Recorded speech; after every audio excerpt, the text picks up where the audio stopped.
அனைவருக்கும் வணக்கம். வீட்டு வாசலில் பசுமாடு வந்தால் நல்லது என்றும் எருமை மாடு வந்தால் கெட்டதும் என்றும் சொல்வது உண்மையா? இல்லை, இரண்டுமே பால் தரக்கூடியதுதான். பசும்பாலை மட்டுமா நாம் அருந்துகிறோம்? எருமை பாலையும் தானே நாம் உபயோகிக்கின்றோம்.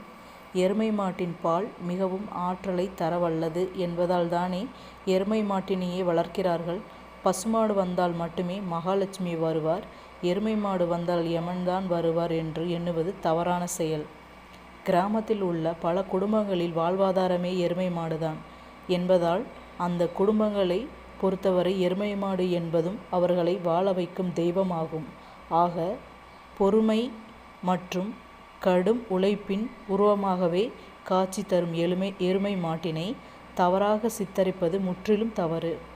எருமை மாடு என்பது ஆண்டவன் ஏழை மக்களுக்கு தக்க வரப்பிரசாதம் என்பதால் அது வீட்டு வாசலில் வந்து நின்றாலும் நல்லதுதான்.